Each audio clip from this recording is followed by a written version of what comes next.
All right. Hello, my name is Dr. Cheryl Meyer. I am a psychologist in my day job, but I'm also a mom. And so I am making this quick video. I only have a few minutes right now for parents of children or teens identifying as trans. Okay, listen. Now, I'm not speaking this as a psychologist. I'm just talking as a mom right now. But I do have my 20 plus years of experience as a psychologist. And I haven't worked with a large population of trans people at all. But I do know this logic, okay? I learned this in college. I was taking a class on C.S. Lewis. So I am a Christian, I'll tell you that. So that means I follow Christ. And Christ was always trying to teach us, not trying to, he was teaching. This is how he taught. Highest love, highest understanding of truth. Now, I welcome all people of all faiths, okay? But let's go to this for a second. Is the normal, this is the dialectical definition of truth, is to say what is, and what is not. This is a hair rubber band, right? And if I say this is a car, I am not speaking what is true. And so what I've noticed from this is that a lot of people have been been being told you're mean unless you call this person by the name they want to go by or by a different gender or whatever. You're being a horrible person if you don't do that. Well, guess what? We need these things called reality checks. And if I am actually a woman and someone keeps saying you're a he, or calling me he, or calling me she, if I was a boy or something, or a man, you can start learning how to dissociate from reality. It's not affirming to that person. Your soul, I understand that your soul, Jesus says when people die, like there's all the answers to this are actually in the scriptures. They actually are, if people would take the time to look, but they don't realize that the scripture, informs on all this. Hold on, let me turn the light on. Anyway, the scripture informs on all of this. Is when someone asked Jesus, well, that didn't add more light, but that's okay. We have the light in us, okay? When someone asked Jesus, about this woman, they were trying to catch him in something, of course, because he wasn't saying the politically correct things either. And so they said if this woman marries one man and then her husband dies and then, she marries the next one and doesn't have children, and they had this tradition to she would keep marrying the next son or the next, until they had an heir for their, anyway, he just says in heaven, there won't be given marriage because you will be like the angels. Okay. So it's like, there's something about our next body that is beyond gender. So thank God for any person that feels like they're trans identified and having gender dysphoria. Like we have so much heart for your children if they're going through this. This is not a place not to care. We ought to care, okay? This is part of caring, is understanding that if we just call someone something because they want to be. I brought up this movie Pitch Perfect to someone that I was talking to. It was like, Amy in that movie wanted to be called Fat Amy. And so that's body shaming. For us to call her Fat Amy and agree to call her that just because that's her solution for people not talking behind her back, like I wouldn't want to agree with that. And other people are like, I'm not going to call you that, Anyway, so I was reading from this book, Consolation of Philosophy, from the 500s AD. But this translation was translated in the 60s, so this is not free copyright yet. But I can get it. I think it was written in Greek. I can get a copyright that's free for us. But look, there's just so much that I was underlining for all of us.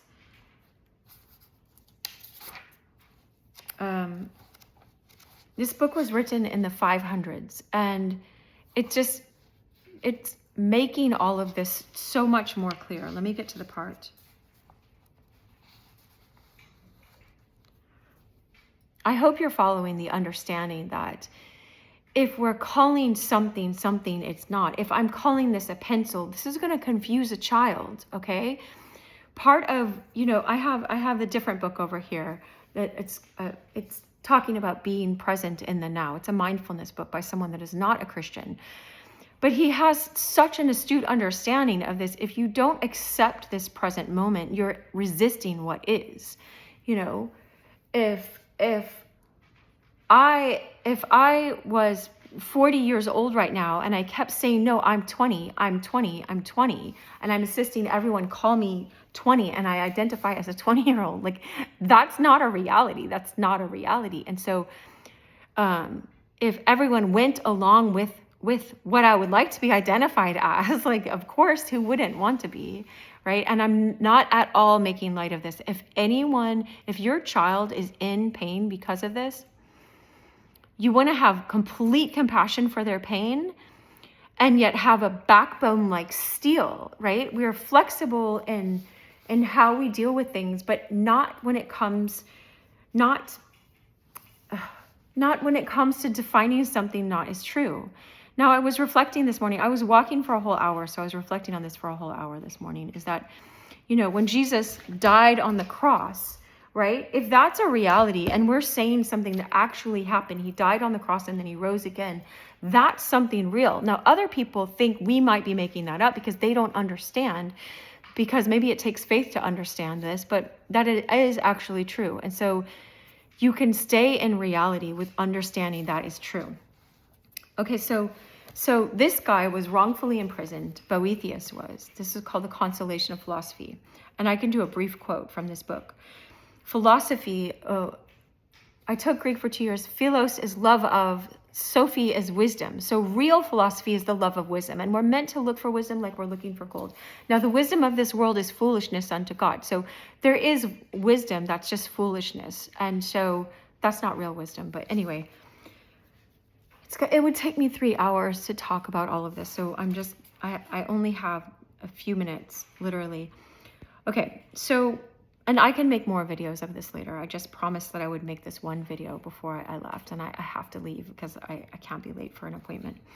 So philosophy says to Boethius, So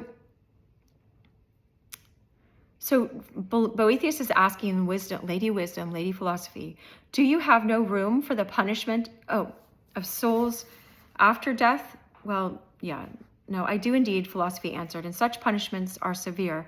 Some are imposed as bitter penalties, others as merciful purgations. But it's not my intention now to speak about those things. That's way up there for us to talk about. So far, I have tried to make you see that the power of evil men, which you find intolerable, does not exist, and that those same men whom you think go unpunished really never escape the penalties of their wickedness. Further, I have shown that their apparent impunity is short-lived, and that the longer it goes on, the unhappier they become, and that if it were eternal, they would be absolutely wretched. Finally, I have proved that wicked men who unjustly escape punishment are more miserable than those who are justly punished. And it follows from this that when they seem to escape chastisement, they are in reality undergoing more severe punishment.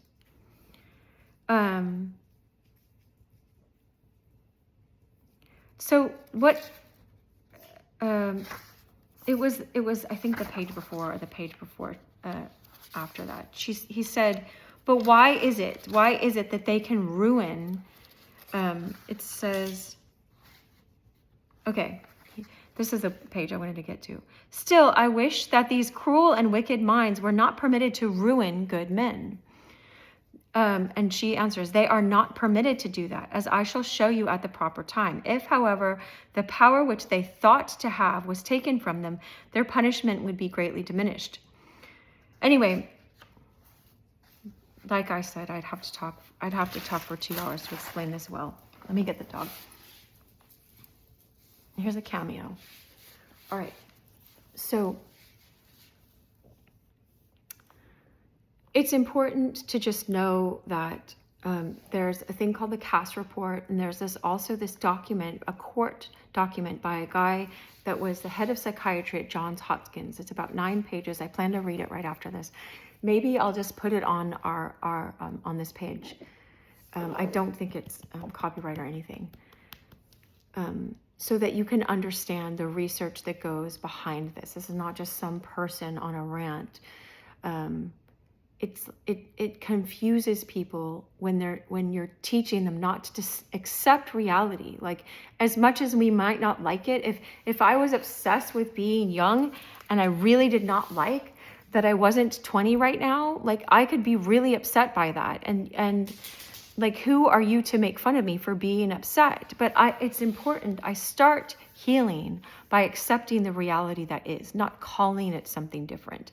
And when we keep calling it something different, I really think we're doing a disservice to these people. All right. I wish you much love.